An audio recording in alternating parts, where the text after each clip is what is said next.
আজকে কাজের উদ্দেশ্যে গিয়েছিলাম গুলশান ১ নম্বর। তো আমি একটা রিক্শাওয়ালা মামাকে বললাম, "মামা, আমি একটা লোকেশনে যাবো। আপনি কি এই লোকেশনটা চিনেন?" মামা বলল, "হ্যাঁ মামা, আমি অলি-গলি সব কিছু চিনি।"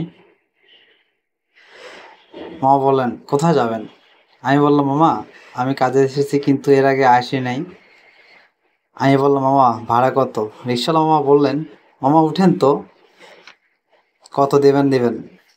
আমি তারপর বারবার জিজ্ঞাসা করলাম, "মামা, ভাড়া কত?" অতঃপর বললেন, "মামা, সবার জন্য ৮০ টাকা। আপনি যেহেতু চিনেন না, আপনার জন্য ৭০ টাকা দিয়েন।" আমিও সহজ সরলভাবে উঠলাম। পরে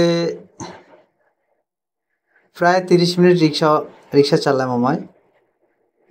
তারপর মামা হঠাৎ বললেন, "মামা, আমি তো আচ্ছা ধরেন দীর্ঘদিন আপনাকে আগে যদি এই কেউ এইভাবে রোডে বলে গাড়ি হঠাৎ করে চালিয়েছি, আপনি কি করবেন? ভুলে গেছি। আপনার আপনি মন্তব্য কি কি থাকবে চিনেন?" এখানে? অবশ্যই কমেন্ট করবেন। তারপর গাড়িতে উঠলাম। "আপনি একটু কাউকে জিজ্ঞাসা করবেন?" আমিও জিজ্ঞাসা করলাম, কিন্তু কেউ চিনতে পারতেছিল না। তারপর আমি গুগল ম্যাপ দেখে রিকশাওয়ালা মামাকে নিয়ে যাই। তারপর রিকশাওয়ালা মামার হাতে ২০০ টাকা ধরিয়ে দিয়ে বলি, "মামা, এটা কি হবে আপনার জন্য?" মামা বললেন, "হ্যাঁ মামা, অবশ্যই হবে। অন্য কেউ হলে তো ভাড়াই দিত না, আরও চিল্লাচিল্লি করতো। আপনি অনেক বিনয়ী মামা। আপনার জন্য দোয়া রইল, আল্লাহ তাআলা যেন আপনার ভালো করে।" অতঃপর মামাও খুশি, আমিও খুশি। কাজ শেষ করলাম। কাজ শেষ করে আবার অফিসে ব্যাক করলাম। এই আজকের হচ্ছে জীবনের স্টোরি।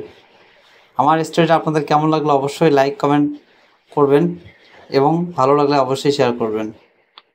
আর আপনাদের সাথে যদি নিত্য নতুন এমন কোনো ঘটনা ঘটে থাকে অবশ্যই জানাবেন।